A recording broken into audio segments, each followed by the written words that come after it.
ఏపీలో మహిళలకి ఉచిత బస్సు ఏదైతే ఉందో ఇప్పుడు ఆ పథకాన్ని అమలు చేయడానికి ఏపీ ప్రభుత్వం అంటే చంద్రబాబు నాయుడు గారి యొక్క కేబినెట్ మంత్రులందరూ కూడా కూటమి నాయకులందరూ కూడా సన్నాహం అయితే జరుగుతుంది.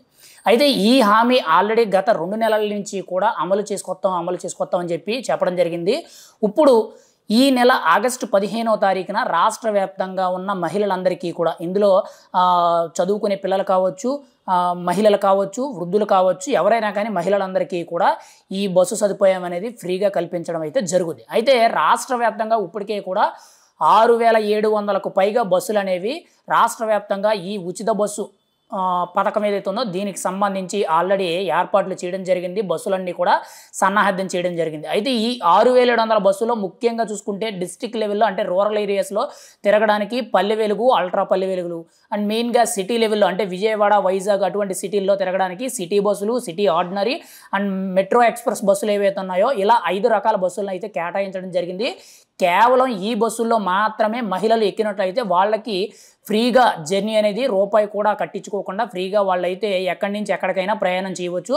అయితే కొన్ని రోజుల కిందట జిల్లాల వరకే పరిమితం లేదనంటే మండలాల వరకే పరిమితం అని చెప్పి కొన్ని ఫేక్ వార్తలు అయితే వైరల్ అవ్వడం జరిగింది. రాష్ట్రంలో ఎక్కడి నుంచి ఎక్కడికైనా కానీ ఈ పల్లె వెలుగు బస్సు సుమారు విజయవాడ బస్ స్టాండ్ నుంచి గుంటూరు అయితే గుంటూరు వరకు ఆ బస్సు ఎంత దూరం వెళ్తుందో అంతవరకు కూడా వీళ్ళు ట్రావెల్ చేయడానికి ఉంటుంది. అక్కడి నుంచి వేరే చోటకి వెళ్ళాలంటే మళ్ళీ గుంటూరులో వేరొక బస్సు మారవలసిన అవసరం అయితే ఉంటుంది.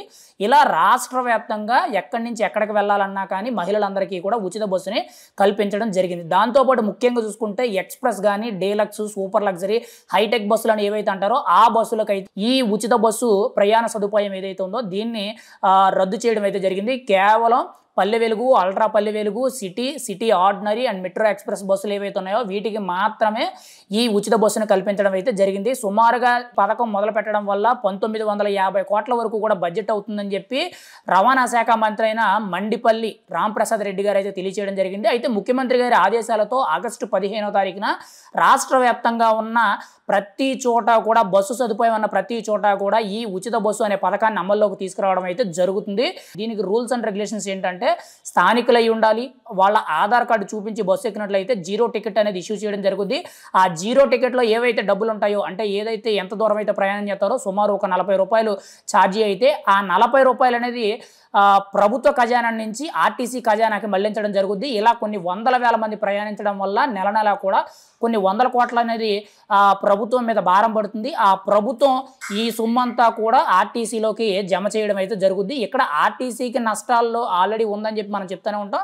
ఇప్పుడు ఇంకొంచెం అధిక భారాలు అయితే ఎక్కువయ్యే అవకాశం ఉందని మనం అయితే చెప్పుకోవాలి. ఇక్కడ ఇంకొక మైనస్ ఏంటంటే ఇప్పటికే కూడా రాష్ట్ర వ్యాప్తంగా ఉన్న ఆటో కార్మికులందరూ కూడా మా పొట్టకూటి కొట్టద్దని చెప్పి రోడ్ల మీకు వచ్చి ధర్నాలు, నిరసనలు తెలియజేయడం జరుగుతుంది. సీఎం గారితో మాట్లాడతాము, డిప్యూటీ సీఎం గారితో మాట్లాడతామని చెప్పి తెలియచేయడం అయితే జరిగింది. దానికోసం కూడా కూటమి ప్రభుత్వం ఒక కొత్త విధానాన్ని, కొత్త ప్లానింగ్ని అయితే తీసుకురావడం జరుగుతుంది. మరి వాళ్ళకి ఇన్సూరెన్స్ రూపంలో కానీ లేదంటే రాయితీల విషయంలో కానీ లేదంటే వాళ్ళకి నెల కూడా ఇంత అమౌంట్ అనేది అకౌంట్లో వేసే విధంగా కానీ ప్రభుత్వం అయితే కేబినెట్ మినిస్టర్ల ఆమోదంలో ఏదో ఒక నిర్ణయం తీసుకొని వాళ్ళకి మంచి చేయడం అయితే జరుగుతుంది. కానీ ఇక్కడ సూపర్ 6 హామీల్లో భాగంగా మహిళలకు ఇస్తామన్న ప్రతి ఒక్క పథకాన్ని కూడా కూటమి ప్రభుత్వం వరుసగా అమలు చేసుకుంటూ రావడం జరుగుతుంది. మొదటగా పెన్షన్ అనేది ఇస్తామన్నారు, అది అమలు చేయడం జరిగింది. తర్వాత 3 గ్యాస్ సిలిండర్లు ఉచితంగా అన్నారు, అది కూడా అమలు చేయడం జరిగింది. దాంతోపాటు రీసెంట్గా తల్లికి వందనం పథకం ఏదైతే ఉందో అది కూడా అమలు చేయడం జరిగింది. ఇప్పుడు స్త్రీ శక్తి కింద రాష్ట్ర వ్యాప్తంగా ఉన్న మహిళలందరికీ కూడా ఉచిత బస్సు సదుపాయాన్ని అయితే కల్పించడం అయితే జరుగుతుంది.